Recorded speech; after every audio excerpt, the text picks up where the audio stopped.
재밌게 보셨죠? 네. 네, 뵙고 싶으셨을 텐데요. 감독님 뜨거운 박수로 맞아주세요. 김성훈 감독님 모시겠습니다.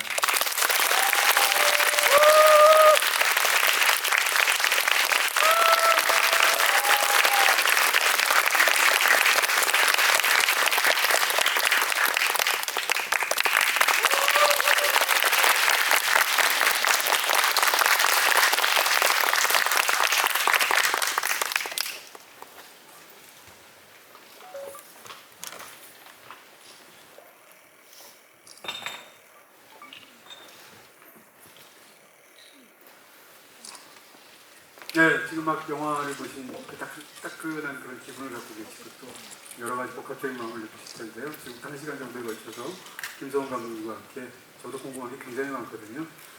여쭤보는 방식으로 진행하도록 하겠습니다. 자, 다음 주가 이 영화의 개봉일이고요. 네, 먼저 인사 말씀해 주시죠. 네, 안녕하세요. 좀 전에 여러분이 보셨던 비공식적장 감독한 김성훈입니다. 반갑습니다. 8월 2일 다음 주 수요일이죠. 개봉을 맞아 이종진 평론가님과 이 귀중한 시간을 갖게 돼서 설레고 두렵고 재밌습니다. 네, 사실 매년 그 여름마다 이제 한국 영화 큰 작품들이 서로 격돌을 하는 것이 이제 한 해를 기다리는 굉장히 큰 재미 중에 하나인 그런 시즌이 될 텐데요. 올해는 더군다나 그 양상이 굉장히 격심한 것 같습니다. 다음 주에 또 큰 작품, 이 영화를 포함해서 작품이 또 있기도 하고 이번 주에도 있고 또 다다음 주에도 있고요. 이런 어떤 여름의 가장 중요한 시즌 한복판에서 다음 주 개봉하시게 됐는데 더군다나 또 터널로 700만 명이 넘는 그런 관객을 동원하신 이후에 7년 만에 지금 그 영화를 돌아오시는 거잖아요. 어떤 기분이신지.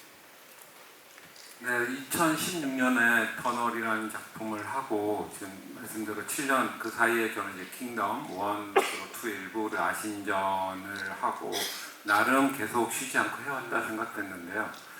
저희가 2주 전쯤에 언론 배급 시사라는 것을 하고 그러니까 비교적 빨리 좀 대중에 공개를 했는데 지난 2주가 저한테는 한 3달이 된 것 같고요. 영화를 지금 작품으로 보면 7번째인데 이렇게 긴장되고 기대되고 두렵기도 하고 되게 상당히 복합적인 이러한 감정이 동시에 몰려왔던 건 처음인 것 같습니다. 사실 데뷔작 만들 때서 데뷔작을 내놨을 때도 정말 떨릴 것 같고요. 또 감독님을 많은 분들이 기억하고 계시는 끝까지 간다라는 또 뛰어난 영화를 내놓으셨을 때도 그러셨을 것 같고 또 터널이라는 최고의 흥행작, 또 킹덤도 큰 넷플릭스에서 성과를 받으셨잖아요. 근데 이 영화가 유달리 더 떨리거나 더 부담스럽게 느껴지는 부분이 있으신가요? 일단 데뷔작 때는 제가 너무 겁이 없었던 것 같고요. 아마 그 겁 없이 만든 작품을 여러분들이 어떻게 보셨지 모르겠지만 겁 없이 만들었기 때문에 만들고 나니까 겁이 많이 나더라고요. 그리고 끝까지 간다는 그때도 제가 그것까지 안 되면 제가 다음 기회는 전혀 없을 거라고 생각했는데 나름 비장림이 있었지만 이상하게 떨림은 또 없었던 것 같아요. 네. 아마 사이즈가 적당하고 막 그랬던 것도 같지 않나라고 생각 들고 터널 때는 또 좋은 배우 물론 그 전에도 마찬가지였겠지만 그때 어떠한 시대적인 느낌이라든가 꼭 이 시대에 해야 할 영화라는 그 생각 영화 이외에도 그러한 생각에 그러한 것들이 떨림을 좀 감싸줬던 것 같고요. 네. 그리고 OTT는 극장에서 이렇게 신랄하고 날카롭고 무서운 관객과 직접 대면하지 않는다는 차원에서는 너무나 좋은 매체인 것 같습니다. 네. 그때 그 무서운 관객을 이제 7년 만에 다시 만나게 되신 건데 더 무서워져서 오신 것 같습니다. 네. 사실 이제 영화들을 쭉 보면서 이 영화에 대해서 이제 저도 어떨 것이다라는 예상들을 다 하고 그러시지 않겠나요? 근데 저는 영화에서 가장 좋았던 게 감독님의 특기이다시피 한 그 연속적인 서스펜스를 즐기는 것도 굉장히 재미가 컸었고요. 저한테는 더 큰 재미가 사실은 그 이 영화의 유머를 즐기는 거였습니다. 생각보다 유머의 순도와 타율과 이런 것들이 굉장히 높아서 저한테는 무척이나 즐겁게 봤고요. 감독님께 이런 얘기를 먼저 드립니다. 여태까지 많은 영화들을 만드셨지만 본격적으로 이렇게 외국에서 영화를 만드신 건 처음이시죠? 네, 해외 촬영은 처음입니다. 모로코에서 만드셨다고? 주 촬영지, 물론 여러분이 보셨던 베이루트라는 공간은 모로코에서 세계 세 도시에서 찍었습니다. 총 70회, 한 5개월 정도 찍었습니다.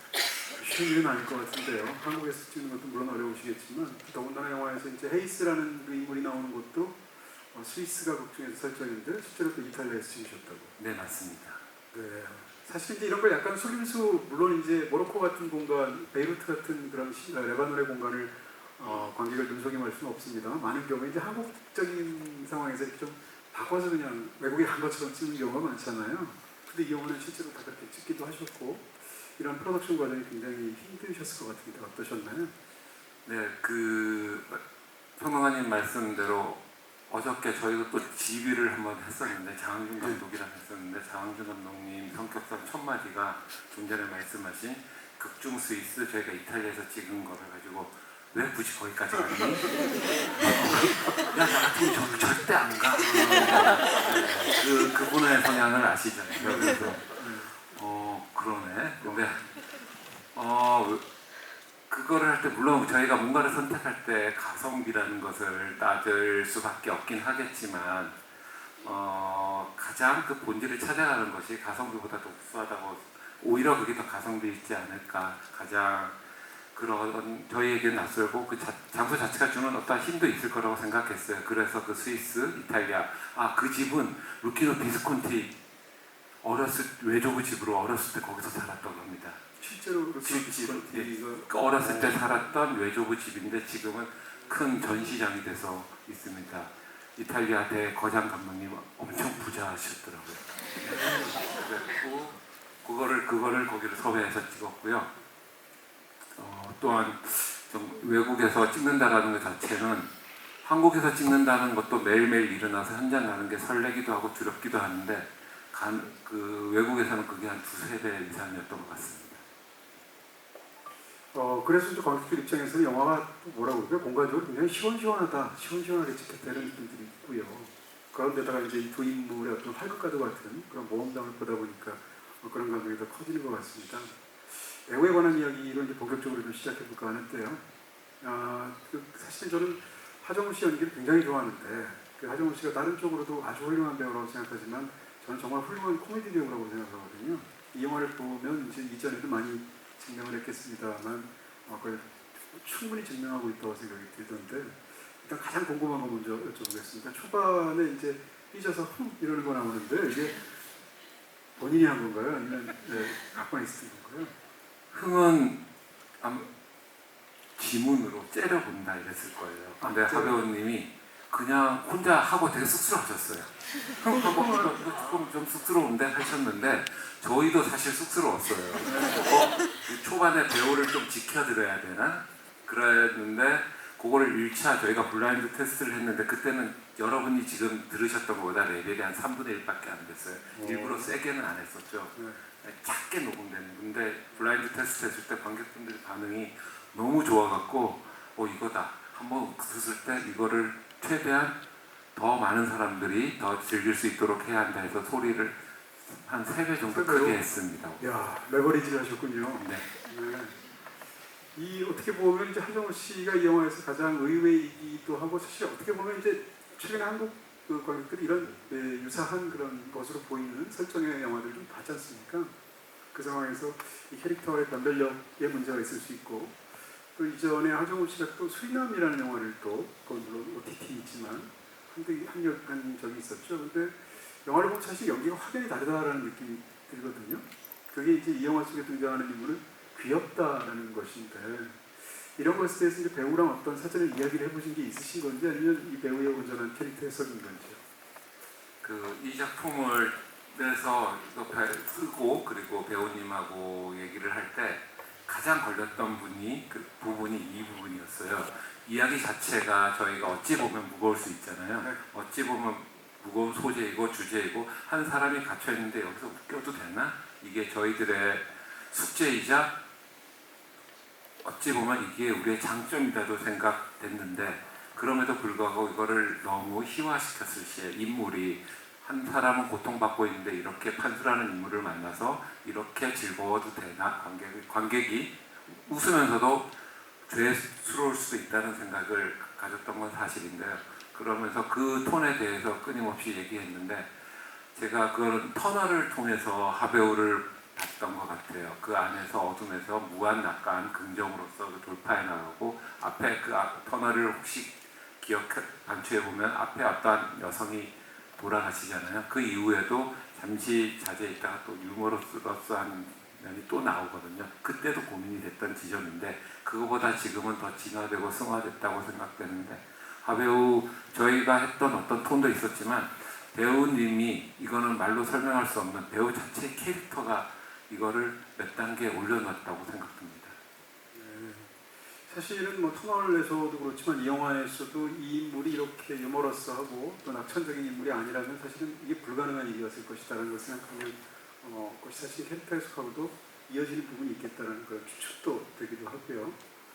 그 다음에 이제 주지훈 씨한테 관련된 것들도 여쭤보게 되는데요. 하정우 씨하고는 이전에 터널에서 하시고 이제 이 영화에 다시 하시게 됐고요. 사실 이제 하정우 씨가 어떤 특정 감독님과 이렇게 같이 연기를 하고 나서 그것이 본인에게 굉장히 좋은 경험이라고 생각하는 그 다음 그 감독이 콜을 하면 무조건 달려가는 타입인 것처럼 저한테 보이거든요. 네, 그런 것 같습니다. 윤용빈 감독도 그랬던 것 같고요. 또 그 다음에 PNC 감독도 마찬가지였던 것 같고요. 감독님 경우도 그러셨나요? 어떻게 이제 처음 시나리오를 주고 했을 때 굉장히 이렇게 막 튕긴다거나 뭐 그러지 않으셨나요? 제가 이 작품을 보시다시피 뭐 어떤 분은 어디에 돈이 많이 들었을까라고 의문을 갖고 계신 분도 없지 않아 있겠지만 네. 좀 규모면이나 그리고 외국이라서 낯선 곳으로 찍어야 하고 제 입장에서 처음 해야 되는 여러 가지 부담이 있었는데 그래서 이거를 제 스스로도 이 작품을 할까 또 시나리오를 고치기 시작하면 몇 년을 최소한 1, 2년을 고쳐야 되는데 열심히 했는데 투자가 안 되면 어쩌지? 캐스팅하고 관련돼 있겠죠. 특히 한국 구조에서는. 그랬을 때 슬쩍 제가 한다고 결정하기 전에 하배우님한테 모니터링을 요청했어요. 사악하죠. 캐스팅 차원으로 제가 안 까여도 되니까. 그랬을 때 근데 하배우님이 그때 본 작품 크랭크 직전에 제가 드려서 읽어볼 시간은 없다고 하면서 3일 만에 전화 오신 게 이 워딩 그대로였던 것 같아요. 감독님 솔직히 못 읽었습니다. 근데 촌스럽게 저희끼리 뭐 읽고 하나요? 터널 때 우리가 한번 극복했지 않습니까? 같이 만들었는데 만약에 재밌었을 거로 추정되고 시나리오가 재미없다면 같이 극복해내줘라고 했을 때 저도 울컥하더라고요. 그렇게 믿음을 한 작품을 통해서 믿음을 보여줬던 배우였던 것 같습니다. 네, 성원 하실 때 상남자네요, 하남자가 아니고. 주지훈 씨에 관한 질문 또 드리게 됩니다. 주지훈 씨하고도 감독님이 인연이 있으시죠. 킹덤에서 또 같이 하셨고 또 이제 또 이 두 배우는 또 신과 함께해서 같이 또 콤비였지 않습니까? 그렇게 보면 각각 다 서로를 굉장히 잘하는 상황에서 이 영화의 합이 만들어졌기 때문에 그 영화가 굉장히 자연스럽고 서로 간의 어떤 콤비가 좋구나라는 생각을 하게 되는데요. 일단 주지훈 씨에 대해서 제가 제일 궁금한 건 저 옷을 누가 입힌 건가요? 그 노란색 체크무늬까지. 최종 여러 가지 아이디어는 있어요. 좀 세게 가야 한다는 건 공통적인 아이디어였어요. 주배우라는 캐릭터가, 이 반수라는 캐릭터가 중동에서 주눅 든 게 아니라 어쩌라고 난 도드라질 거야 라고 하는 캐릭터라고 그럼으로써 그들과 어울린다라는 설정을 했는데 그럼에도 불구하고 저보고 선택하라 했으면 못했을 거예요. 근데 주지훈 배우님이 모델 출신이지 않습니까? 그 얘기를 하시더라고요. 의상실장님이 제안을 했을 때 그렇게 패셔너블한 걸 일반인은 감히 소화를 못해. 옆에 그런 옷 입고 나면 피하고 싶잖아요. 그러한 옷을 조금 그보다 수위를 낮은 거를 드렸는데 주배우님 말이 저는 감독님 모델이에요. 웬만한 거 입으면 다 어울립니다. 더 세게 가세요라고. 그래서 제가 그 말을 안 들었으면 그 옷을 손을 못 댔을 것 같습니다. 그런 아이디어에 맞춰서 의상실장님 구해오셨고 같이 이렇게 픽했던 것 같아요. 주지훈 씨가 가장 결정적인 아이디어를 주셨죠. 저는 사실 오늘 몇 년 만에 감독님 만나서 이렇게 떨리기도 하고 설레기도 해서 오늘 이렇게 모처럼 넥타이를 메고 왔는데요. 넥타이를 매면서도 이게 너무 튀지 않나는 굉장히 열번이 고민하고 있는 거거든요. 근데 지금 이렇게 평범한 차림인데 주지훈 씨 같은 분은 정말 다른 분들이다는 생각을 정말 하게 되고요. 또 한 번 이제 우리가 잊을 수 없는 분이 이제 김웅수 씨인데요. 너무 김웅수 씨 같은 연기를 너무 설명도스럽게 너무 재밌게 이게 모델이 있나요? 장세동 씨인가요? 너무 제가 그 당시 제가 알고 아마 아마추어 같이. 그 당시에 실존 인물은 그랬으나 저희가 실존 인물을 바탕으로 한 건 아니잖아요. 물론 이제 그 당시 전두환 네, 전혀 관계가 없죠. 사진은 있지만 그 당시 안기부장이라는 거는 지금의 우리가 그 국정원의 전신, 지금은 국정원장은 전 원장이 누구였지 이렇게 지금 모르지만 그 당시에는 안기부장이라는 역할은 이세가 너무나 대단해서 모든 국민들이 아이도 알 정도였잖아요. 그러한 인물을 맨 처음에 썼을 때 이 인물이 나중에 어찌 보면 너무 정형적으로 우리의 주인공들이 가는 발목을 잡나 이렇게 생각했을 때, 네. 그리고 그걸 고구마라고 느낄 수도 있고 요즘 관객들이 흔히 하는 표현으로 그랬을 때 이러한 역할을 해야 되는데 이거를 탈피하는 방법이 무엇일까 했을 때 이거 배우의 캐릭터를 좀 활용하면 어떨까 생각 싶었어요. 그분의 김웅수 선배님은 카리스마 옆에 그 귀여움이 막 매달려 있는 것 같고 엉뚱하시고, 만약에 그러한 캐릭터를 물론 우리 저희 글에도 그렇게 써 있긴 하지만 그 배우가 그 캐릭터를 극대화 시켜줄 수 있다면 만약에 느낄 어떠한 답답함이라든가 정형화된 것을 좀 벗어날 수 있지 않을까라는 희망하에 김웅수 선배님을 캐스팅하게 되었습니다. 네, 역시 또 궁금한 건 전문 용어로 그 추리닝은 누가 입힌 건가요? 아까 제가 옷을 얘기할 때 어떤 모델을 얘기했잖아요. 모델 출신 주지훈 배우님이랑 저희가 전체를 리딩을 했어요. 그 독특한 이제 경험을 하는데 하 배우님하고도 마찬가지로 개별적으로 대부분 리딩할 때 이제 각자의 파트만 서로 여러 명이서 하지 않습니까? 그리고 혼자 1대1도 하더라도 본인 안 나온 거는 대충 이런 얘기입니다 하고 했을 때 하 배우님, 주배님 각각 따로 할 때 거의 모든 글을, 모든 배역을 하배우님이 다 하배우가 직접 해봤어요. 너무나 색다른 경험을 하게 되더라고요. 본인 거 할 때는 위축되지만 남의 거 할 때 너무 날라다녀서 감독한테 너무 큰 아이디어를 줘요. 안기부장 역할도 본인이 해보고 판수도 하고 그거 너무나 신기한 경험이었습니다. 그거를 하배우랑도 했고 주배우랑도 하는데 그 들어오는 걸 김웅수 선배님이 하는 그거를 이제 본인은 한국에 심지어 나오지도 않지 않습니까? 그 한 앞에 한 30분을 재밌다고 계속 본인이 읽어주면서 지문도 하면서 웅수 선배님 너무 재밌다고 하면서 그때 든 아이디어가 감독님 이때 바스락거리는 추리닝 입고 오면 어때요? 예전에 어떠한 지도자분들이 테니스 치면서 했던 여러 우리 지도자분들이 계셨어요. 그런 거기에 이제 아이디어를 주셔서 그러한 그 당시 88년, 87년 그 당시 의상들을 좀 찾아봐서 입히게 됐는데 김웅수 선배님도 너무 마음에 들어가셔서 그럼 의상 아이디어를 하정우 씨가 낸 그 주지훈 씨가 이거는 주지훈 씨가 주셨어요. 받은 개런티에 대해서 큰 역할을 했어요. 네, 여기 뭐 의상 감독 이렇게 밑에 보조 이렇게 해서 이렇게 넣어야 되는 거 아닌가 싶기도 하고요. 네. 그 배우분들에 관한 이제 얘기도 이제 끝이 없는데요. 사실 나머지 부분들도 감독님께 너무 여쭤본 게 더 중요하기도 하고요. 저한테는 그런 걸 좀 질문을 드리도록 하겠습니다. 이 영화 아까 좀 약간 말씀을 드렸는데 어떻게 좀 약간 껄끄러우실 수 있을 수도 있겠지만 사실은 최근에 몇 년간 모가디슈 같은 작품이 있었고요. 또 그 다음에 불과 1년도 안 된 사이에 이제 교섭이라는 작품도 있었습니다. 그런 상황에서 모두 다 실화랑 관련이 되어 있고 한국민이 제외에 있는데 그 동포들을 구하거나 뭐 이렇게 해서 데려와야 되는 그런 업무랑 관련이 있고 또 이제 해외 로케이션도 중요하고 이런 어떤 부분에서 이 영화가 상대적으로 후발주자로 애초에 기획은 그렇지 않았겠습니다만 나오게 된 거에 대한 부담감이 있을 것 같고요. 또 한 가지는 그런 사이에서 이 영화에 확실한 변별력이 있다면 어떤 거라고 생각하시는지 여쭤보고 싶습니다. 예전에 저도 예전 사람이라서 그런지 저희 딥 임팩트 나올 때 같이 나왔던 영화가 아마게돈이 나왔잖아요. 하필이면 저게 왜 같이 나오지? 라고 생각했는데 짜서 같이 나올 수는 없잖아요. 마찬가지로 저희가 모가디슈 그 다음에 교섭이 거의 비슷한 시기에 들어갔어요. 그 최초 작가분들, 기획하셨던 분들이 서로 의논해서 한 건 아니지만 이상하게도 비슷한 시기에 했던 게 아마 그 우리의 영화 메이킹에 만들어내는 영화인들의 능력이 이제 밖에 나가서 그런 것들을 할 만큼 성장돼 있지 않았을까. 그리고 관심이 국내뿐만 아니라 해외로 나가는 헐리우드는 예기부터 해외에 많은 관심을 두고 해외 나가서 전 세계 시장을 상대로 하잖아요.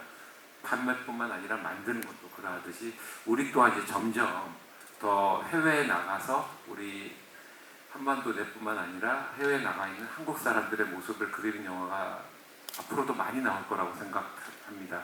그러한 시기에 이제 비슷하게 시기에 들어가서 찍을 때는 뭐 부담감이라는 게 있을 수가 없었죠. 못 봤으니까. 그런데 이제 후반에 할 때쯤 되니까 모가디슈도 나오고 교토도 나왔는데 뭐 외교관이 가서 사람을 구한다 로그라인은 심지어 똑같네.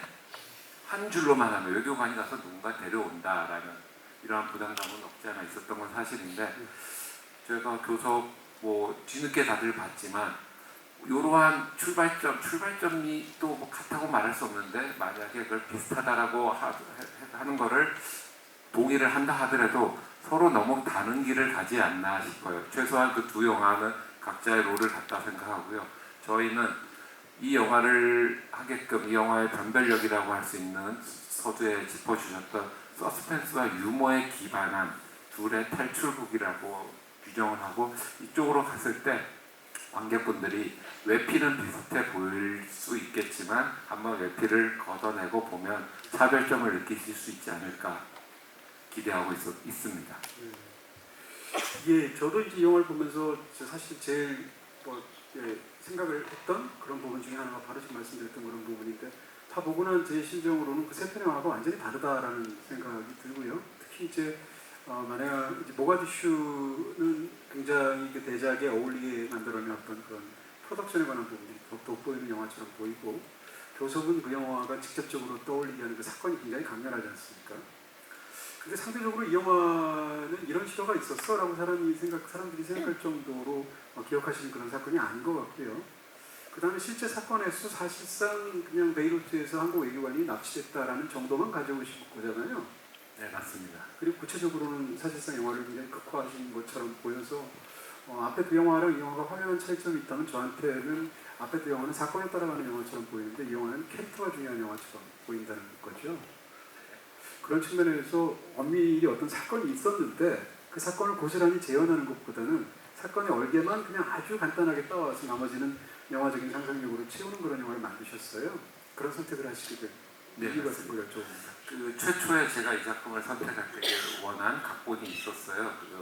서두에 말씀드렸다시피 그거를 보고 이 영화를 하게끔 제 스스로의 동기는 첫 번째 이러한 이야기를 통해서 영화적 장치라든가 재미를 충분히 구현할 수 있겠다라는 생각이 들었어요. 제가 킹덤 때 하면서 이러한 그 말 달리는 장면이라든가 그러한 기본적으로 서스펜스 바탕으로 이런 거를 했을 때 이거를 차로 바꾸면 어떨까라는 고민이 됐어요. 그런 거에 갈증이 있었는데 그거를 좀 해보고 싶다라는 것과 또 하나는 사건을 찾아봤을 때 이 팩트는 납치 당하셨다가 잠시 사라졌다가 결국은 돌아오셨다라는 게 팩트예요.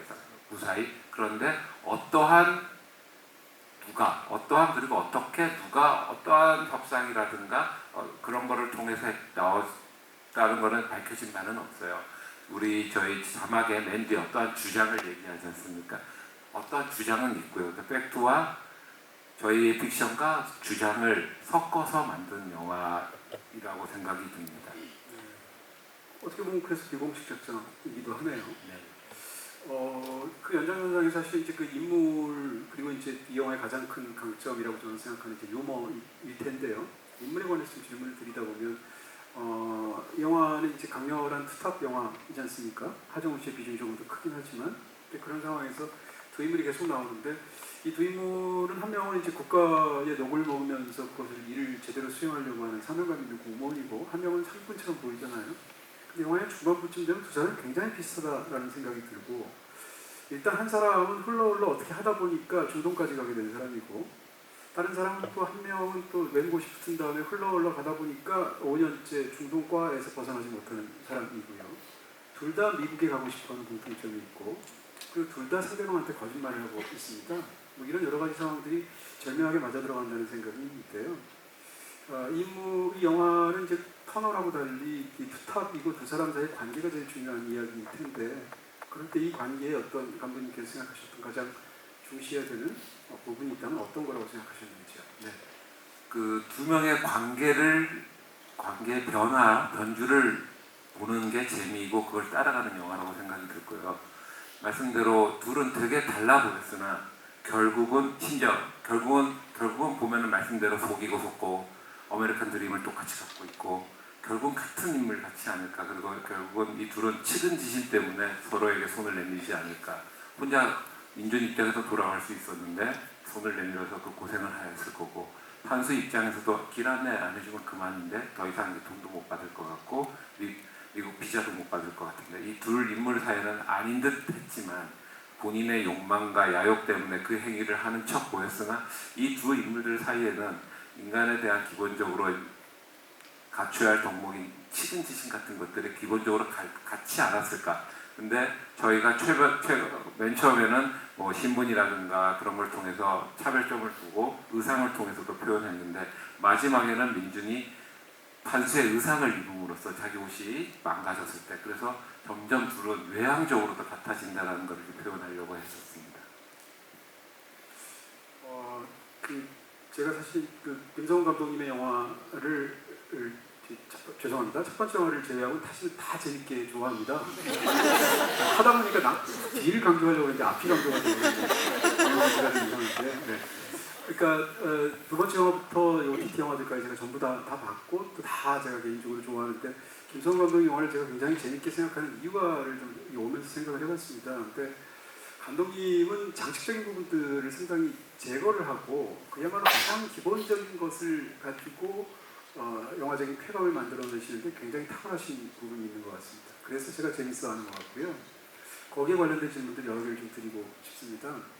먼저 그 영화의 그 인물 설정만한 부분인데, 제가 터널을 보면서 굉장히 감탄했었던 것 중에 하나는, 터널 같은 그런 재난 영화에서 터널이 무너지고 그 안에 인물이 살아남아야 되는 인물을 하려면 대부분의 감독들이라면 그렇게 터널이 무너졌을 때 여러 가지 이유 때문에 그 안에 무너진 상황 속에서 여러 명의 인물을 설정했을 것 같아요. 그래야 이기적인 사람, 헌신적인 사람, 그 사이에서 서로 로맨스도 있고 뭐 등등을 만들기 위해서. 근데 사실상 터널은 혼자 공개되는 얘기지 않습니까? 그래서 그런 장치적인 부분을 다 제거하고 그것만으로 승부한다는 게 참 어떻게 생각하면 굉장한 자신감처럼 보이기도 하고 영화가 또 굉장히 재밌기도 했었고요. 마찬가지로 이 영화를 보게 되면 사실은 하정우가 대충 그 외무부에서 어떻게 물 먹고 있는지만 우리가 알 수 있을 뿐이지, 그리고 본인이 해병대에서 PX 있었다라는 것만 알 뿐이지 나머지 이 인물에 대해서 우리가 아는 게 거의 없단 말이에요. 그러면서도 인물의 개성은 굉장히 강한데 이 인물이 극 중에서 누구랑 사랑을 하는 것도 아니고 가족들과의 사이에서 애틋한 이야기도 있는 것도 아니고 오로지 공무원이 자기 공무 수행하는 이야기였으니까, 그런 측면에서 이 이야기가 사실은 실화 사건에 바탕을 하고 있고 굉장히 복잡함에도 불구하고 이야기를 걸러내시고 만들어내신 건 굉장히 심플하고 인물의 두 사람 사이의 관계에 집중한다는 생각이 들었습니다. 기본적으로 감독님은 이전에 끝까지 간다고 그랬었고요. 킹덤은 좀 약간 경우가 다른데요. 그런 식으로 이 이야기들의 격가를 다 치러내고 가장 영화 속에서 인물이 해내야 될 상황 속으로만 집중해서 그렇게 이야기를 설정해서 단순하고도 명쾌하고도 무척이나 재밌게 영화를 만드시는데, 그렇게 하시는 어떤 감독님만의 생각이 있으시죠? 일단 이미 전제로 하셨던 탁월, 감탄, 자신감이라는 단어가 엄청나게 부담이 되고요. 네, 그렇게 말씀해 주셔서 감사합니다만 왠지 이렇게 제가 바로 직답을 하면 제 스스로 탁월하고 감탄합니다. 그렇게 말씀하시니까 더 멋있어요. 쑥스럽습니다. 이제 너무나 제 새 작품을 한 작품을 빼놓으시고요. 애정으로 뭐 이렇게 시작하는 영화 있습니다. 이 작품은 그렇게 한 궤를 통해서 꿰서 인물들을 바라봐주셔서 저 또한 오랜만에 다시 한번 맞네 이러면서 봤어요. 제가 좋아하는 단어 중 하나가 심플 이즈 베스트라고, 간단한 게 최고다라는 거를 즐깁니다. 그러니까 여러 사람의 터널을 예를 든다면 말씀대로 여러 명을 넣고 싶었어요. 그런 유혹을 좀 받았었는데 제가 하고 싶었던 게 뭐였지? 한 명이, 그 한 명도 심지어 전사가 좀 없었으면 좋겠고 끝까지 간 것도 마찬가지고 이 인물도 마찬가지고 전혀 모르는 인물이 느닷없이 던져진 상황을 헤쳐나가는 과정을 보면서 이 인물의 전사를 모르더라도 이 인물에 이입되고 이 인물의 행동을 보면서 얘가 이런 애구나, 양파야를 하나하나 까듯이, 물론 닦았을 때 아무것도 없을 수 있지만 까는 재미도 있다는 생각이 들어서 그러한 과정을 통해서 인물을 인물에 동화되고 그 인물을 재미를 우리를 느낄 수 있는 그러한 영화를 좀 만들고 싶었다라는 생각이 들고요. 그러다 보니까 복잡한 관계보다는 한 인물이 맞닥뜨리는 상황, 맞닥뜨리는 인물 그거를 피해가고 벗겨가고 극복하는 그거 자체를 좀 즐기는 것 같습니다. 최소한 현재까지는요. 그리고 이 영화에서 이제 제가 뭐라고 할까요? 이제 우리 이 영화를 통해서 액션도 즐기고 서스펜스도 즐기고 이제 유머도 즐기게 되는 것들. 근데 제가 이 영화를 좋아하는 이유 중에 하나는 영화에서의 어떤 그 액션이나 이런 상황의 화려함을 위해서 그 인물의 능력을 과장하지 않는다 이런 부분입니다. 그러니까 저 사람은 그냥 암기 잘해가지고 또 공부 잘해가지고 외모고시 붙은 사람이지. 예를 들어서 뭐 무슨 굉장히 뭐 알고 보니까 유도 3단이었다라거나 뭐 총을 군대에서 명사수였다거나 이런 게 아니지 않습니까? 그런 부분에서 이 영화가 굉장히 신뢰감이 가는 측면이 있는데요. 그러니까 감독님의 영화들을 가만 생각해 보면 감독님 영화 속에 등장하는 인물들은 원래 특별한 사람은 하나도 없었던 것 같고요. 실제로 그 영화 속에서 그런 사건이 그 인물에게 운 나쁘게 닥쳐지지 않으면 사실은 전혀 티는 안 나는 그런 평범한 사람들이었을 것 같고 그 사람한테 뭔가 엄청난 일이 생기고 근데 엄청난 일은 그 사람한테 마치 재난 영화 속의 자연재해처럼 덮치기 때문에 그 인물은 거기서 살아남거나 자기 임무를 수행하기 위해서 발버둥을 치는 과정 그게 감독의 영화의 어떤 기본적인 플롯처럼 느껴집니다. 다시 말하면 뭐 감독의 영화들을 전부 다 재난 영화라고 말할 수는 없겠습니다만 이런 어떤 상황 속에서의 인물을 관찰하거나 거기서 감독의 영화적인 재미를 만들어내는 것을 즐기시는데 어떤 그 감독님의 거기에 대한 호호가 있을까요? 기본적으로 그 저희 인물들은 계획을 하지 않는 것 같아요. 저희가 어렸을 때부터 수많은 계획을 했는데 다 그대로 안 되잖아요. 내일 계획도 안 지키는데 저 또한 뭐 나름 계획을 한다마는 계획을 지킨 적이 없더라고요. 그래서 대부분의 사람들은 어떠한 물론 목표를 향해서 어떠한 대학이든 직장이든 하긴 하겠지만 그렇게 진한 목표를 가지고 설계 속에서 그렇게 달려가는 것 같지 않고 하루하루를 살아가는데 상황이 어떠한 오늘을 계획하지 않았던 어떤 상황이 그 사람을 규정하게 만들고 그 사람을 태도를 정하게 만드는 경우를 너무나 많이 보는 것 같더라고요. 일상에서. 아마 제가 영화에서도 그러한 평범한 인물을 주로 주인공으로 쓰는데 평범한 인물들이 엄청난 계획과 설정을 두고 그걸 이끌어가기에는 뭔가가 가짜 같은 느낌을 받지 않았을까. 아주 평범한 사람한테 그런데 평범한 거를 너무 또 평범하게만 하면 영화를 2시간 동안 보는데 너무 지루할 것 같고요. 평범한 사람들의 얘기지만 계획도 없고 그 사람한테 느닷없이 떨어지는 어떠한 재앙과 같은 상황이 벌어지면 아까 서두에 말했던 그 캐릭터로서 그걸 극복해 나가면서 펼쳐지는 이야기가 더 재밌지 않을까라는 생각에 그리고 그 평범함이 설득 나중에는 비범한 어떤 행동을 통해서 극복해 나갈 텐데 그런 것들이 어떠한 패셔너블하지 않고 정식적이지 않았을 때 더 설득력을 갖고 있지 않을까라고 생각했던 것 같습니다. 액션이나 서스펜스를 만드는 상황도 비슷한 것 같습니다. 이 영화에서 이제 제가 좋아하는 액션 장면은 옥상에서 벌어지는 장면 같은 건데 사실 이제 그런 유사한 설정들은 다른 영화에도 있거든요. 근데 이 영화에서 벌어지는 걸 보면 그 속에서 인물이 하는 행동이나 액션들 같은 것이 딱 그 실제 로케이션에서 정확하게 나올 것 같은 그런 행동인 것 같고 또 그 다음에 그 행동 자체가 그렇게까지 프로페셔널한 행동이 아니라는 것 그렇지만 인물 입장에서는 최선을 다한 행동이라는 것 경우에 따라서는 이제 그 뭐 기둥 같은 데 매달리거나 줄에 매달리거나 하는 것도 모양 빠지잖아요. 근데 그런 모양 빠지는 것조차도 단순한 유머라고 보기보다는 이 영화의 상황에서 굉장히 사실적이고 뭐 피핀성 같은 게 있지 않나라는 생각이 드는 거죠. 그런 측면에서 제가 궁금한 건 이제 옥상 장면 예를 들면 영화 속에서 이제 사다리도 나오게 되고 뭐 줄도 나오게 되고 또 이 자기가 보필해야 되는 그 이명국 씨는 또 이제 굉장히 몸이 안 좋은 상황이고 서기관은 그런 상황에서 이 극중에 굉장히 공간하고 너무 잘 맞아 보이는 것 같은 도구나 액션이나 동작이나 동선이 있단 말이에요. 이런 거는 현장에서 생각을 가서 보시고 하시는 건지 아니면 특정한 동선 같은 걸 떠올린 다음에 구체적인 디테일에 맞는 로케이션을 연출분을 닥달해서 찾아오라고 하시는 건지 거기도 또 부담스러운 단어가 있는데 닭달. 약간 탁월한 분 했잖아요. 개념을 좀 맞춰야 돼요. 탁월하게 정확한 표현을 쓰셨습니다. 맞습니다. 닭달을 했고요. 이거는 저의 액션 디자인은 시나리오에 다 써요. 그러니까 어떠한 가상의 공간, 건물, 그 건물을 지금 세 채를 넘어가는데 나름 왜 건너가야 되는 거를 제가 시나리오에 하고 그걸 콘티를 먼저 만든 다음에 여기에 맞춰서 장소를 헌팅하고 실질적으로 그 옥상은 한국에서 세트로 찍었습니다. 옥상에서 너무 잘 만들었죠. 제가 한 건 아니고 미술 감독님이 너무 잘 만들어 주셨는데 그 실제 건물을 외관을 보고 실제하고는 좀 다르고요. 실제에서 찍으려니까 너무 위험할 것 같아서 네, 그 촬영 중간이기도 하고 배우가 다치면 안 되지 않습니까? 음악도 아니고. 네. 그래서 그 세트로 했는데 일단 말씀대로 시나리오를 먼저 구성하고 그렇게 한 다음에 거기에 맞춰서 장소를 하고요. 이게 그 옥상에서의 장면을 저는 개인적으로 가장 제가 좋아하는 액션인데 개그이자 생존이자 어찌 보면 좀 덜 떨어진 우리 저희 어렸을 때 요즘 분들은 모르겠지만 맥가이버라는 사람이 있었는데 저는 전혀 모르겠어요. 네? 네, 되게 조금 전문가가 있어요. 위기탈출 전문가.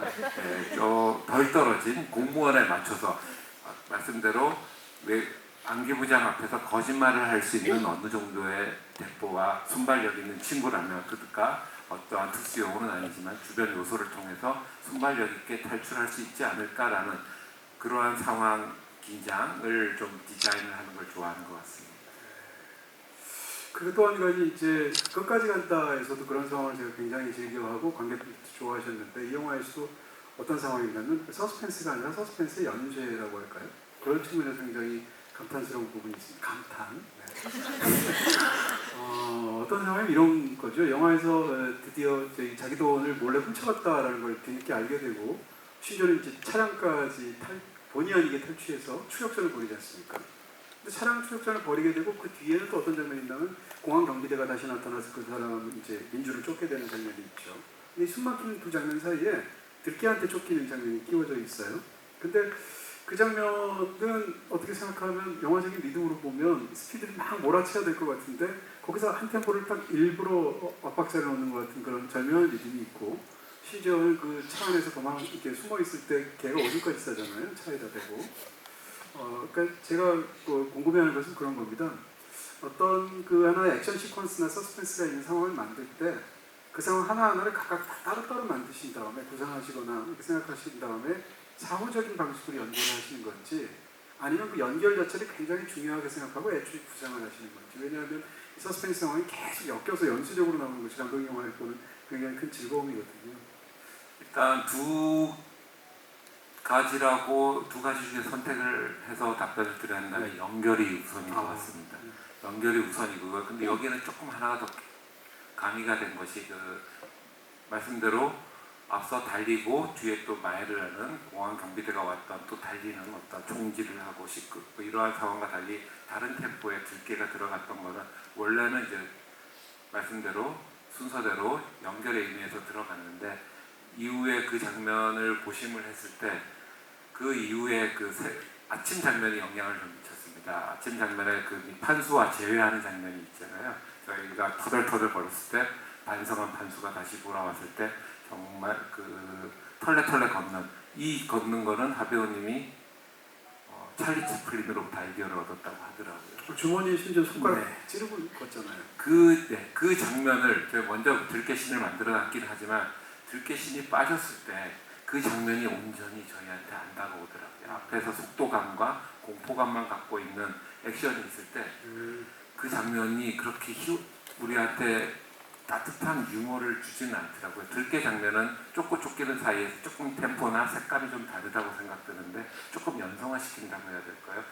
민준의 고생을 약간 희화도 되는 부분도 없지 않아 있다고 하는데 그런 것이 있을 때 그 아침 신이 영향을 미친다고 저는 믿고 뒤늦게 생각이 들었지만 그래서 그 들깨 신이 끝까지 살아남을 수 있었습니다.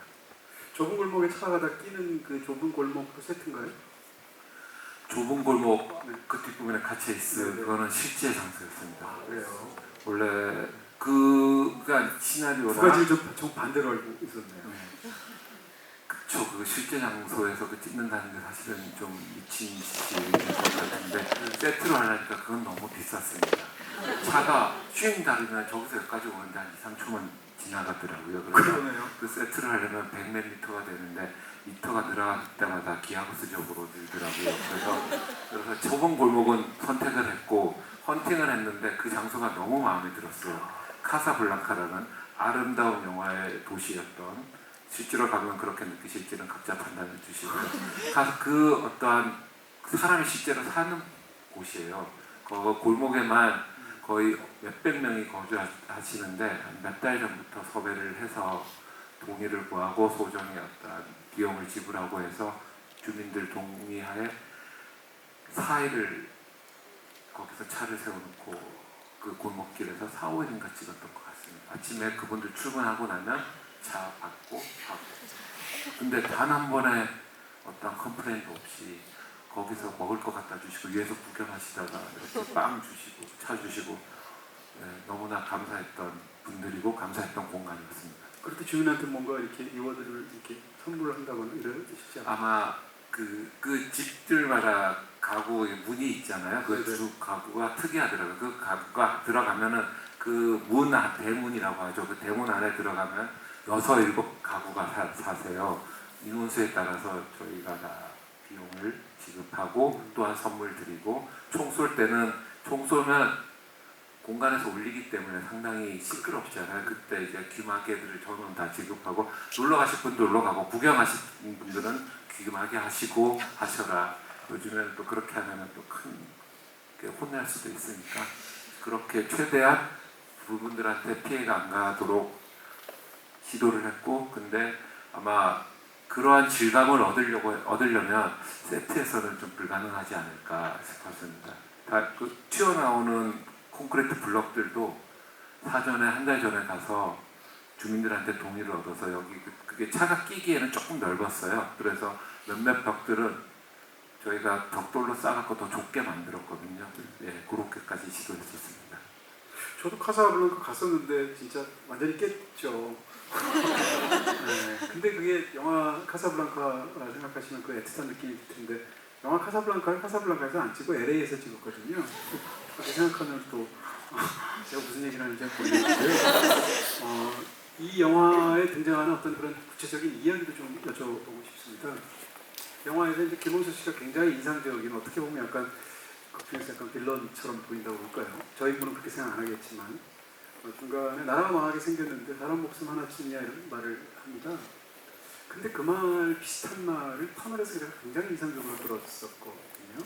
그러니까 터널에서 어떤 사람이 터널이 붕괴돼서 매몰 위기에서 죽게 되었을 때 그 사람을 꺼낼 때 들어가야 되는 비용을 따진다거나, 또 이전에 또 도룡뇽과 관련된 어떤 환경적인 문제로 얼마나 국가가 시간이나 이런 비용들을 낭비했는지에 대해서 뭐 무슨 전문가들이 이야기를 한다거나 이런 식으로 숫자로 양호하는데 거기에 살아있는 사람이 한 명이 있다라는 것이 얼마나 중요한가를 사실은 터널만큼 잘 보이는 영화도 드물다고 생각하거든요. 근데 이 영화에서 국가가 국민을 보호해야 될 그런 임무를 방기하고 있을 때 국가를 대리한 공무원이 그 국민을 지키는 일을 수행하는 얘기지 않습니까? 그러니까 터널과 이 영화에 어떻게 보면 주제의식이 굉장히 비슷한 측면이 저한테 있는 것처럼 느껴지는데, 감독님이 이렇게 두 가지 다른 소재에서 그런 중요한 부분들이 일치한다는 이야기는 거기에 대해서 감독님이 굉장히 많은 의도나 생각들을 갖고 계신 것처럼 느껴지는데요. 네, 지금은 물론 안 그럴 것 같고요. 지금의 국가는 국민의 한 명의 생명도 되게 귀하게 느낄 거라고, 전 그런 나라에 살고 싶고 산다고 생각을 해요. 그 당시 이제 시대를 봤을 때, 그리고 터널이라는 영화를 찍었을 때 많은 아픔들이 있었고요. 저 또한 사람의 생명을 구해야 되는데 비용이 든다는 가성비라고 해야 되나? 또 생명과 이쪽에는 비용에, 그리고 그 생명이 많을 때는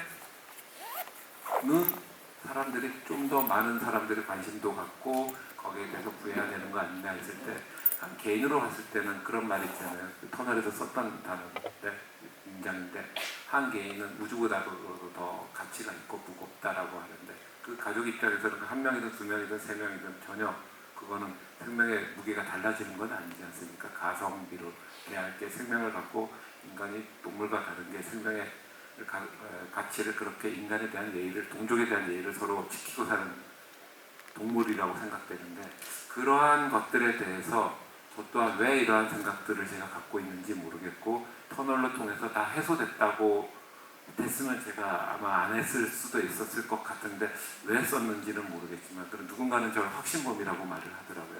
확신범에서 그런 단어를 쓴 건 아닌 것 같고요. 거기서 그 당시에 그런 인물은 그랬지 않았을까? 우리가 그 인물들 실제 외교관 분들이 20개월 만에 돌아왔는데 우리는 그 과정을 몰라요. 어떤 사람이 구했는지 어떤 사람이 반대했는지 모르는데 누군가는 아마 우리 민중과 같은 역할을 분명히 했었을 것 같고 누군가는 아마 반대하는 그 시대상에서 그런 사람이 있었지 않을까 해서 그 시대를 대변하는 두 인물로 좀 표현하고 싶었습니다. 제가 한 질문 정도만 더 하고 여기 마이크 준비되어 있거든요. 간단하게 질문할 시간을 드리겠습니다. 질문은 한 가지씩만 간단하게 준비해 주시고요. 두세 분께 드릴 수 있을 것 같습니다. 네, 영화를 보면 사실 공항 장면이 굉장히 의외이고 좋았습니다. 마지막 장면인데요. 공항 장면에서 이제 인물이 판수를 보내고 본인이 남는다라는 선택은 어떻게 생각하면 이제 저런 극적인 영화에서 나올 수 있을 것 같기도 한 그런 선택처럼 보였습니다. 근데 제가 정말 좋았던 건 이제 그 다음이었고요. 그 인물이 이제 자기가 배낭을 이용해서 어떤 행동을 하게 되고 그 시절에 이제 나중에 돌아올 때도 공항은 아니지만 이달라 같은 것은 굉장히 좋은 유머처럼 저한테 보이거든요. 특히 이제 뒤에 그런 인물의 행동들을 감독님께서 구상하시고 그것을 촬영하시고 현장에서 연출하실 때 어떤 생각이었는지 여쭤봅니다. 그 장면을 저희 시나리오 쓰고 찍을 때 좀 경계했던 부분이기도 해요. 감정을 본인이 동의하지 않는 감정을 강요받을 수도 관객들이 있기에 과연 우리는 이 감정을 어느 정도로 해야 하고 이 둘의 동행이 3일밖에 안 됐는데 과연 이렇게 양보 어찌 보면 희생이지 않습니까? 희생으로까지 가는 희생을 각오하지는 않았을 것 같은데 그 인물이 과연 가능했을까? 그 둘은 어떠한 우정이나 관계가 그렇게 목숨을 걸 정도일까라고 생각을 할 수도 있었을 것 같은데 만약 제가 민준 그리고 이 책에 나온 민준이라는 인물은 아마 모른 척하고 왔다면 한국에 와서도 밥을 제대로 못 먹었을 것 같더라고요. 죄책감에 그 판수는 어떻게 됐을까? 그래서 당당히 우리 민준은 판수한테 자리를 양보할 것을 충분히 제안할 수 있을 거라고 생각했어요. 그게 물론 본인이 대신 죽는다 했으면 못했겠지만 본인은 표를 구해서 갈 수 있다는 희망이 있었기에 판수는 희망이 없었던 인물이고 민준이라는 인물은 최소한의 희망이 있었기 때문에 그 희망을 보고 우리가 손해보더라도 몸을 던지는 게 우리 인간의 본성이지 않을까라는 생각에 그러한 선택을 민준을 하게끔 했고요. 그리고 그러한 것들을 이제 본인의 재치 안기부장한테 거짓말했던 그 재치처럼 이 가방 안에 폭탄은 없으나 서방 기자들이 앞에 와 있다라는 것을 알고 있었을 때 그 순간을 탈출하는 것을 민준이 처음에 보여줬던 재치를 다시 한번 활용하고 거기에 어떠한 민준이 나를 기록해달라는 그러한 감정 섞인 그리고 하배우의 그 얼굴을 너무나 찍고 싶었고요. 그 표정은 제가 가장 사랑하는 표정 중에 하나입니다. 그 표정을 찍고자 그렇게 설정됐다고 생각합니다. 그리고 그렇게만 끝나면 저희 영화가 아닐 거란 생각에 마지막 말씀하신 $2 이거를 어떻게 받아들이실지 모르겠지만 이러한 유머로 다시 관객들을 환기시켜야겠다는 생각에 또 민주는 그렇게 했을 것 같더라고요. 그 와중에도 뒤끝이 있을 것 같아요, 그 사람. 네. 욕을 하고 갈 것 같아요. 네. 어떻게 보면 욕보다 더한 걸 하고 떠난 게 아닌가 싶기도 한데요. 자, 지금부터는 저도 더 여쭤보시기 많은데 여러분께 또 간단히 질문할 시간을 드리겠습니다. 마이크 준비되어 있고요. 네, 거기 두 번째 줄부터 하실까요? 네. 위치가 좋은데 앉으셔야 돼요. 초반부에 민준이 서울대 외노고시에 헬스에서 합격한 친구를 질투하는 듯한 장면이 나오는데요. 그 뒤에 꽃에 에프킬러를 뿌리면서 혼자서 즐거워하는 장면이 나오는데 이 장면은 어떻게 해서 설정이 되시는지 궁금합니다. 저는 참고로 서울대를 미워하지 않습니다. 아주 가까운 데도 계시고 덜어 계시고 어디 가나 만나더라고요. 어디 갈 때마다 너 그렇게 싫니? 라고 아픔이 있니? 서울대는 좋은 학교입니다. 그리고 제가 질투를 했는지 모르겠지만 민주는 질투를 했던 것 같고 그 에프킬라 장면은 좀 즉흥적으로 나왔어요. 시나리오에는 그 필통을 떨구는 것만 민주는 소극적인 복수라고 해야 될까요? 필통 떨어뜨리고 그 떨어진 필기구를 차근차근 밟는다 이렇게 했을 때 그 꽃이 있는 걸 보고 하배우님이 저 꽃에다 뭘 뿌리고 저 꽃에다 독 파고 싶네 이런 말씀을 리허설을 하는데 하더라고요. 그래? 저는 배우분들이 그 극한의 치졸함을 보이는 것을 기피하는 경우도 없지 않아 있다고 생각되거든요. 보일 때 어떻게 보일까요? 부담감도 있으니 방어기제라는 것이 발동할 수 있잖아요. 근데 너무 적극적으로 말씀을 하시길래 바로 그 즉시 미술팀이랑 에프킬라를 만들자. 독은 없어요. 에프킬라 해서 재현해서 배우님의 아이디어가 가미된 그 찰나의 창작의 순간이었습니다.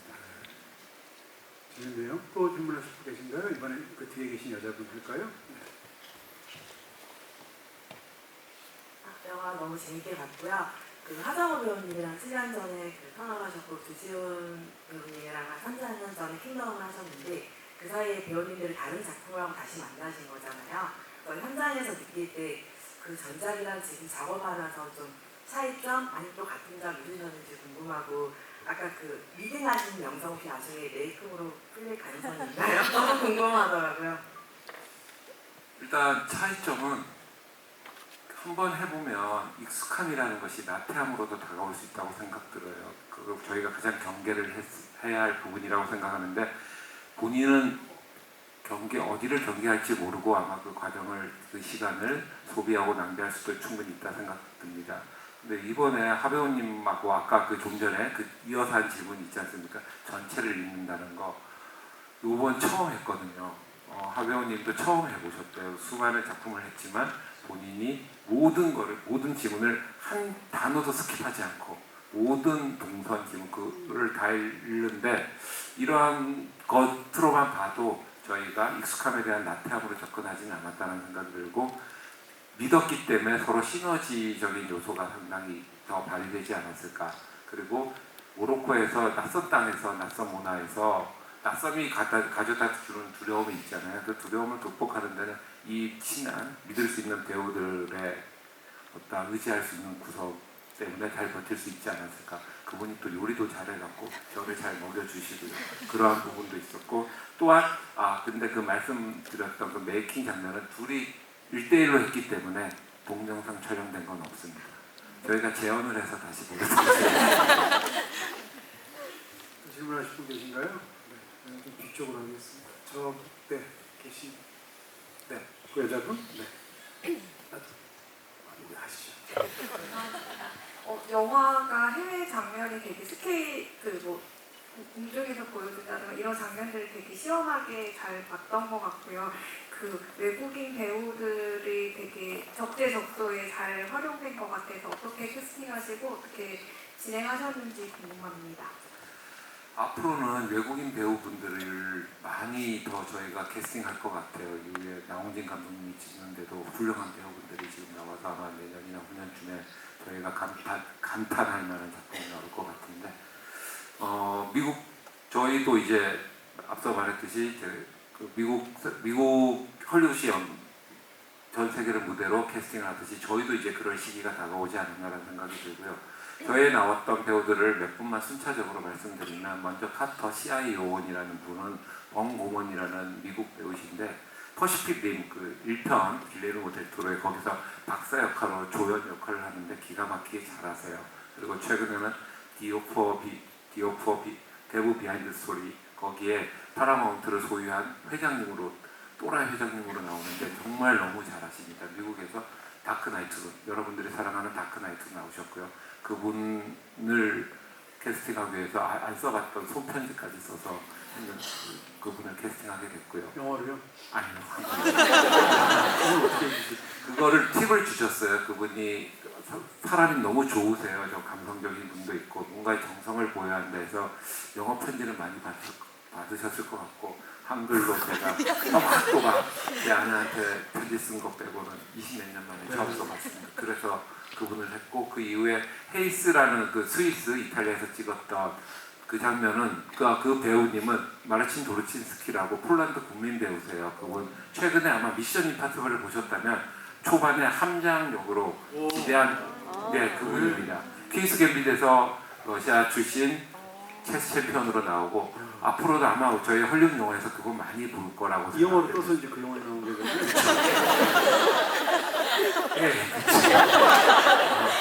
이렇게 되네요. 거의 묻어가고 싶습니다.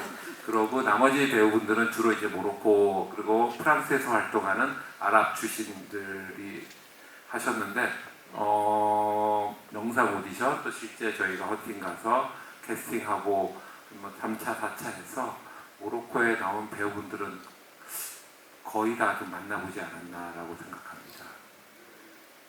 네, 또 질문 하시겠습니까? 이번엔 좀 저쪽으로 할까요? 네, 복도 쪽에 계신 네, 돌아보시죠. 네, 그분이요. 네, 네. 영화 잘 봤고요. 그 질문 드리고 싶은 게 저는 영화에서 그 빌런이라고 하면 사실 레바논이라고 생각이 들거든요. 그 레바논을 이제 무대로 찍은 건데 이제 그 인질 잡힌 것도 레바논 사람들이 버린 거고 그리고 그 공항에서는 경찰들이 다 부패 경찰들이고 이런 것들을 보면 사실 그런 어떤 우리가 영화들에서 주로 장르 영화에서 보면은 이제 어떤 중동 국가들의 프레임들 있잖아요. 그래서 이것도 비슷하게 그런 중동 국가들의 프레임을 씌워서 만든 영화라고 생각은 드는데 요거를 이제 만드신 감독님 입장에서는 좀 어떻게 생각을 하시는지 그런 것도 궁금합니다. 네, 그 지금 말씀하셨던 부분이 저희가 접근하면서 상당히 조심스럽게 접근했던 부분인 것 같아요. 서구에서 만들어진 아시아 오리엔탈리즘 봤을 때 제대로 된 이해 없이 했을 때 저희가 속상했거든요. 아마 레바논에 계신 분들이 이 영화를 얼마나 볼지는 모르겠지만 그 부분에 대해서 최소한의 그 저희가 소재로 갖고 왔기에 최소한의 예의는 지켜야 한다고 생각을 했고요. 그래서 팩트에서 기반되지 않는 그들의 악행들은 저희가 최대한 묘사하지 않으려고 했고 그 레바논이라는 나라가 중동 국가이긴 하나 무슬림 국가가 아니에요. 그 초반에 우리가 자막에 나오지 않습니까? 여러 가지 프랑스로부터 1940년대 독립을 해서 그때부터 이슬람 세력과 기독교 세력이 양분해서 국가를 통치하고 있는데 그 안에서 내전이 발생하고 그 이후에 이스라엘이라든가 시리아가 여러 나라가 개입하면서 레바논이 아주 초토화가 됐던 시기였던 것 같아요. 그래서 저희가 취했던 거는 아마 그 당시에 국가 경비대는 시리아 군인으로 알고 있어요. 여러 나라 군대가 와갖고 통치를 하고 각각의 어떤 지역을 점령했던 것 같은데 저희가 했던 거는 그거는 이제 실화 바탕이라고 생각을 했고요. 나머지 우리 두 인물을 쫓는 사람들은 종교색은 최대한 저희는 보여지지 않도록 했습니다. 무슬림인지 기독교 어떠한 표식을 통해서 그 우리 인물들한테 유해를 가하는 그 당사자만큼은 저희가 어떠한 편견이라든가 그 시선은 좀 저희 스스로 좀 조절하자라는 차원에서 접근을 했었습니다. 그럼에도 불구하고 그 공간에서 발생했기 때문에 아마 인문학에 유해를 가하는 그 공간, 그 시대, 내전이 주는 어떤 위기와 그런 것들이 분위기를 가는 것들이 빌런이라는 이름으로 등장을 하게 됐습니다.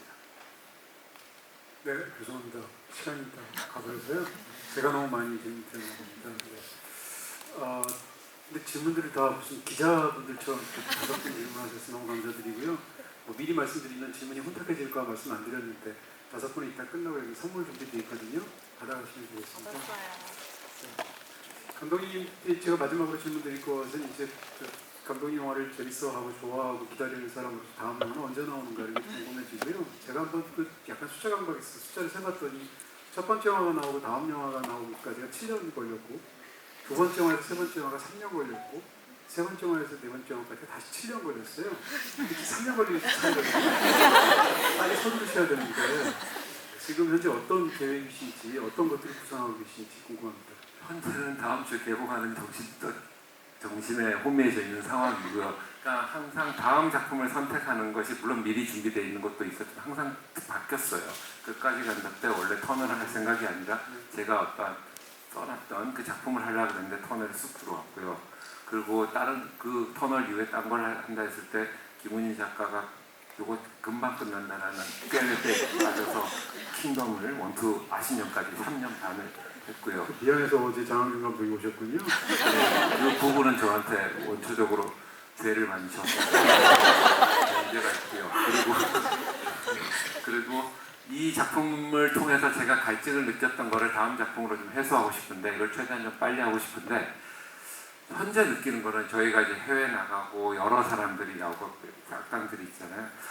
또다시 한두 명한테만 집중하는 영화를 하고 싶은데 그게 어떤 영화일까라고 했을 때 제가 예전에 레버넌트를 보는데 너무 훌륭하더라고요. 근데 레버넌트가 어떤 제가 이야기가 있는 건 아닙니다. 이런 거 안 할 수도 있습니다. 근데 레버넌트는 제가 보는 데는 너무나 행복해하는데 그걸 찍는 데는 너무 괴로울 것 같아요. 그래서 배우는 더 괴로울 것 같은데. 네, 레버넌트를 끝까지 간다 톤앤 매너로 그런 인물이 나오면 어떤 영화가 될까라는 것들이 제 개인적으로는 궁금합니다. 그런 인물이 뭐 개마고원도 뛰어다니고 우리한테 가장 황폐하고 황량하고 뭐 그런 썰렁한 인간이 가장 한반도에 어디 있을 때 제일 힘들까? 저는 개마고원 같아서 거기에 어떤 주인공이 서 있는데 왜 도망가는지는 모르겠지만 혹시 지금 누군가가 저한테 한 줄의 로그라인도 준다면 아주 좋을 것 같고요. 지금은 제가 간간히 머리 식힐 때 이런 고민 중에 있습니다. 아니 진짜 레버넌트를 딱 한글로 바꾸면 뭘 실제 그 뜻은 아니지만 끝까지 간다로 바꿀 수 있을 정도의 그런 영화인데 지금 말씀하신 영화 보니 굉장히 궁금하고 한국 영화에서 대마공원에서 끝까지 가는 영화를 얘기했잖아요. 굉장히 그 영화 좀 꼭 좀 만들어 주셨으면 좋겠다는 생각을 또 가지게 됩니다. 네, 오늘 말씀 너무 감사하고요. 들으셔서 아시겠습니다만 이런 분위기가 이런 재밌는 영화를 만드시는구나라는 생각을 하게 된 그것도 좋은 시기가 아니었나 싶습니다. 근데 마지막으로 관객분들에게 평론가님이 아주 탁월한 진행을 통해서 자신감 있게 얘기했던 것 같고요. 저희 요즘에 오늘 봐주시고 들어주셔서 너무 감사합니다. 요즘에 영화하는 사람으로서 극장용 영화를 오랜만에 또 하는 사람으로서 당연히 영화를 극장에서 봐야지라는 말 자체가 구차하게 참 느껴지는데 요즘에 그런 말을 또 저희가 설득해야 되고 결과로 설득하고 그러한 시기인 것 같아요. 극장을 향하는 여러분들의 마음을 발걸음을 무겁게 하는 여러 가지 요소가 있다고 분명히 있다고 생각됩니다. 장소인님만큼 제가 어떠한 요소라고 말씀은 못 드리는데요. 그러한 혹시라도 저희 영화가 그러한 무거운 발걸음을 조금이라도 가볍게 만드는 만족감을 통해서 그러한 영화가 되기를 간절히 희망해 봅니다. 그리고 저희 영화뿐만 아니라 지금 같이 나오는 한국 영화 여름에 총 6개의 작품이 있는데 각자 어느 위치에서 그들이 했던 노력들이 관객으로부터 인정을 받는 그러한 순간을 다 같이 그게 현실에 불가능하더라도 그런 꿈은 꿔보고 싶습니다. 오늘 얘기 들어주셔서 너무나 감사합니다.